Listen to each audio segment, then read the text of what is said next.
എല്ലാവർക്കും നമസ്കാരം. Sreekrishna divine YouTube ചാനലിലേക്ക് എല്ലാവരെയും സ്വാഗതം ചെയ്യുന്നു. ഇന്നത്തെ വീഡിയോയിൽ നമ്മൾ ചർച്ച ചെയ്യുന്നത് ഇടവക്കൂറിൽ ജനിച്ചവരെ സംബന്ധിച്ചിടത്തോളം 1202 ആണ്ട് എങ്ങനെയുള്ള ഫലങ്ങളാണ് നൽകുന്നത് എന്നതിനെക്കുറിച്ചാണ്. 1202 ആണ്ട് ചിങ്ങമാസം 1 തീയതി മുതൽ 1202 ആണ്ട് കർക്കിടകം 32 വരെ, അതായത് 2026 ആഗസ്റ്റ് 17 മുതൽ 2027 ആഗസ്റ്റ് 17 വരെയുള്ള ഒരു വർഷക്കാലത്തെ ഫലം എങ്ങനെയാണെന്നാണ് നോക്കുന്നത്. കാർത്തിക അവസാന മുക്കാൽ, രോഹിണി, മകീരം ആദ്യ പകുതി ഉൾക്കൊള്ളുന്ന ഇടവക്കൂറുകാർക്ക് 2026 ഒക്ടോബർ 31 വരെ വ്യാഴം ഇവർക്ക് 3-ലൂടെയാണ് ഗോചരം ചെയ്യുന്നത്. അതിനുശേഷം 4-ലും, പിന്നെ 2027 ജനുവരി 24 വ്യാഴം 3-ലും, 2027 ജൂൺ 25 ശേഷം 4-ലും, 2027 ജൂൺ 2 വരെ ശനി 11-ാം ഭാവത്തിലും ശേഷം 12-ാം ഭാവത്തിലും, 2026 ഡിസംബർ 5 വരെ രാഹു 10-ലും ശേഷം 9-ലേക്കും, 2026 ഡിസംബർ 5 വരെ കേതു 4-ലും അതിനുശേഷം 3-ലുമാണ് ഗോചരം ചെയ്യുന്നത്. ഈ വർഷം ഇടവക്കൂറുകാർക്ക് പൊതുവെ ഗുണദോഷ സമ്മിശ്രമായ ഫലങ്ങളാണ് നൽകുന്നത് എങ്കിലും അനുകൂലമായ മാറ്റങ്ങൾ ജീവിതത്തിൽ പല മേഖലകളിലും പ്രതീക്ഷിക്കാം. സ്ഥിരതയും വളർച്ചയും നിറഞ്ഞ ഒരു വർഷമായിരിക്കും ഇത്. ചില കാര്യങ്ങളിൽ താമസം നേരിട്ടാലും അവസാന ഫലം അനുകൂലമാകും. തൊഴിൽ രംഗത്ത് മികച്ച പുരോഗതി ഉണ്ടാകും. തൊഴിൽ രംഗത്ത് ഇതുവരെ നേരിട്ടിരുന്ന തടസ്സങ്ങൾ നീങ്ങി അനുകൂലമായ മാറ്റങ്ങൾ വന്നു ചേരും. കഠിനാധ്വാനത്തിന് അർഹമായ അംഗീകാരവും ഉയർന്ന ഉദ്യോഗസ്ഥരിൽ നിന്നുള്ള പ്രശംസയും ലഭിക്കും. സ്ഥാനക്കയറ്റത്തിന് സാധ്യതയുള്ള കാലഘട്ടമാണിത്. ജോലിയിൽ മാറ്റം ആഗ്രഹിക്കുന്നവർക്കോ പുതിയ അവസരങ്ങൾ തേടുന്നവർക്കോ മികച്ച ഓഫറുകൾ ലഭിക്കാൻ സാധ്യതയുണ്ട്. വിദേശത്ത് ജോലി ശ്രമിക്കുന്നവർക്കും അനുകൂലമായ വാർത്തകൾ കേൾക്കാം. ഓഫീസിലോ ജോലിസ്ഥലത്തോ സഹപ്രവർത്തകരുടെയും മേലുദ്യോഗസ്ഥരുടെയും പിന്തുണ പൂർണ്ണമായി ഒപ്പമുണ്ടാകും. കൂട്ടായ പ്രവർത്തനങ്ങൾ വിജയകരമായി പൂർത്തിയാക്കാൻ സാധിക്കും. സർക്കാർ, ബാങ്കിംഗ്, IT മേഖലകളിൽ പ്രവർത്തിക്കുന്നവർക്ക് മികച്ച മുന്നേറ്റമുണ്ടാകും. വ്യാപാരികൾക്ക് വികസനത്തിന് അവസരമുണ്ടാകും. വ്യാപാരികൾക്കും ബിസിനസ് നടത്തുന്നവർക്കും പുതിയ പങ്കാളിത്തങ്ങൾ ആരംഭിക്കാനും സംരംഭങ്ങൾ വിപുലീകരിക്കാനും സാധിക്കുന്ന വർഷമാണിത്. പുതിയ ആശയങ്ങൾ നടപ്പിലാക്കാൻ അനുകൂലമായ സമയമാണ്. എന്നാൽ പങ്കാളിത്ത ബിസിനസ്സിൽ കരാറുകൾ ശ്രദ്ധിക്കണം. സാമ്പത്തിക നില പൊതുവെ ഭദ്രമായിരിക്കും. മുൻകാല നിക്ഷേപങ്ങളിൽ നിന്ന് ലാഭം ലഭിക്കാനും അപ്രതീക്ഷിത ധനാഗമനത്തിനുള്ള സാധ്യത കാണുന്നു. എന്നാലും ആഡംബരങ്ങൾക്കായുള്ള അനാവശ്യ ചിലവുകൾ നിയന്ത്രിക്കാൻ പ്രത്യേകം ശ്രദ്ധിക്കുക. മുൻകാല നിക്ഷേപങ്ങളിൽ നിന്നോ പൂർവിക സ്വത്തുക്കളിൽ നിന്നോ ധനലാഭം പ്രതീക്ഷിക്കാം. നിലവിലുള്ള കടങ്ങൾ വീട്ടാനും സാമ്പത്തിക ഭാരം കുറയ്ക്കാനും സാധിക്കുന്ന രീതിയിൽ പണം കൈവരും. ഭൂമി, വീട്, വാഹനം എന്നിവ വാങ്ങാൻ ആഗ്രഹിക്കുന്നവർക്ക് അനുകൂലമായ സാഹചര്യമുണ്ടാകും. കുടുംബാവശ്യങ്ങൾക്കും സ്വത്ത് സംബന്ധമായ കാര്യങ്ങൾക്കും ചെലവുകൾ കൂടും. ഒന്നിലധികം വഴിയിലൂടെ വരുമാനം വർദ്ധിക്കാൻ സാധ്യതയുണ്ട്.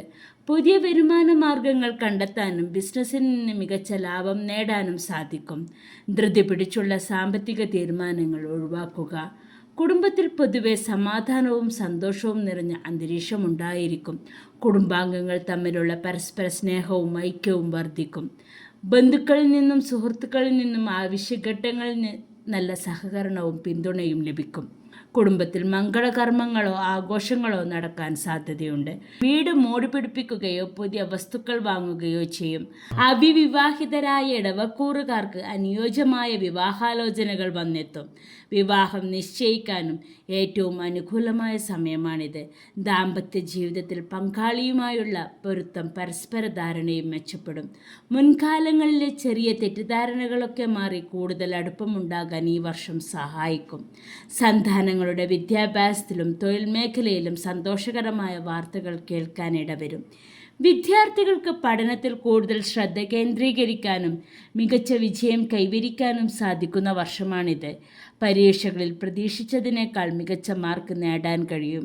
ഉന്നത വിദ്യാഭ്യാസത്തിന് ശ്രമിക്കുന്നവർക്കും ആഗ്രഹിച്ച കോഴ്സുകളിലും പ്രശസ്ത വിദ്യാഭ്യാസ സ്ഥാപനങ്ങളിലും പ്രവേശനം ലഭിക്കാൻ ആഗ്രഹിക്കുന്നവർക്കും അനുകൂല സമയമാണിത്. വിദേശത്ത് ഉപരിപഠനം ആഗ്രഹിക്കുന്നവർക്ക് അതിനുള്ള തടസ്സങ്ങൾ നീങ്ങിവരും. വിവിധ മത്സര പരീക്ഷകൾക്കും എൻട്രൻസ് പരീക്ഷകൾക്കും തയ്യാറെടുക്കുന്നവർക്ക് കഠിനാധ്വാനത്തിൻ്റെ ഫലം കാണാൻ സാധിക്കും. ഉദ്യോഗാർത്ഥികൾക്ക് മത്സര പരീക്ഷകളിൽ വിജയം കൈവരിക്കാൻ കഴിയും. പരീക്ഷാകാലത്തെ അനാവശ്യ ടെൻഷനും ഭയവും ഒഴിവാക്കുക. ഈ വർഷം ആരോഗ്യകാര്യത്തിൽ അല്പം കൂടുതൽ കരുതലും ശ്രദ്ധയും ആവശ്യമാണ്.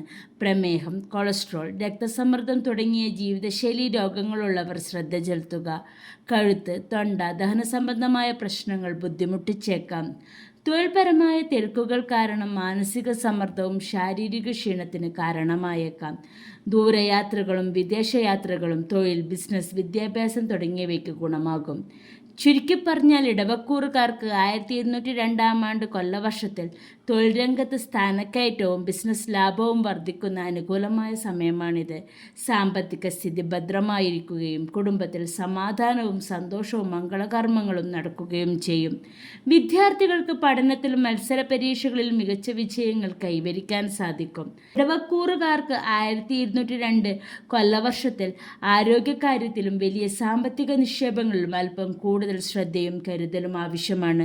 ആരുടെയെങ്കിലും വാക്ക് കേട്ട് ധൃതിപ്പെട്ട് തീരുമാനങ്ങൾ എടുക്കാതിരിക്കുക. കൂടാതെ അപരിചിതർക്ക് വലിയ തുക കടം കൊടുക്കുന്നത് ഈ വർഷം പരമാവധി ഒഴിവാക്കുക. ക്ഷമയോടെയും വിവേകത്തോടെയും കൂടി പ്രവർത്തിച്ചാൽ ഈ വർഷം ഇടവക്കൂറുകാർക്ക് നിരവധി ആഗ്രഹങ്ങൾ സഫലമാക്കാൻ സാധിക്കും. ചില വെല്ലുവിളികൾ ഉണ്ടായാലും ആത്മവിശ്വാസത്തോടെയും കഠിനാധ്വാനത്തോടെയും മുന്നോട്ട് പോയാൽ മികച്ച നേട്ടങ്ങൾ കൈവരിക്കാനാകും. ലളിത സഹസ്രനാമം നിത്യേന ജപിക്കുന്നത് മനഃശാന്തിക്കും കുടുംബത്തിന് ഐശ്വര്യത്തിനും നല്ലതാണ്. ദേവീക്ഷേത്ര ദർശനം നടത്തി പുഷ്പാഞ്ജലി കഴിപ്പിക്കുന്നത് ഉത്തമമാണ്. ശനിയാഴ്ചകളിൽ ശാസ്താവിന് നീരാഞ്ജനം, എള്ളുപായസം എന്നിവ വഴിപാടായി നൽകുന്നത് തൊഴിൽപരവും സാമ്പത്തികവുമായ തടസ്സങ്ങൾ മാറാൻ സഹായിക്കും. ചൊവ്വാഴ്ചകൾ സുബ്രഹ്മണ്യസ്വാമിയെ ഭജിക്കുക. സുബ്രഹ്മണ്യസ്വാമി ക്ഷേത്ര ദർശനം നടത്തി യഥാവിധി വഴിപാടുകൾ നടത്തുന്നത് ഗുണകരമാണ്. അർഹരായവർക്കും സാധുക്കൾക്കും കഴിയുന്ന രീതിയിൽ സഹായങ്ങളും ദാനങ്ങളും നൽകുന്നത് പുണ്യകരവും ദോഷപരിഹാരത്തിന് ഉത്തമവുമാണ്. ഇടവക്കൂറുകാർക്ക് ഈ വർഷം ആരോഗ്യവും ഐശ്വര്യവും സാമ്പത്തിക അഭിവൃദ്ധിയും കുടുംബസൗഖ്യവും നിറഞ്ഞ ഒരു വർഷമായി മാറട്ടെ എന്ന് ആശംസിക്കുന്നു. വീഡിയോ ഉപകാരപ്പെട്ടെങ്കിൽ ലൈക്ക് ചെയ്യാനും സുഹൃത്തുക്കൾക്കും കുടുംബാംഗങ്ങൾക്കും പങ്കുവയ്ക്കാനും മറക്കരുത്. ചാനൽ സബ്സ്ക്രൈബ് ചെയ്ത് ബെല്ലൈക്കൺ അമർത്താൻ മറക്കരുത്.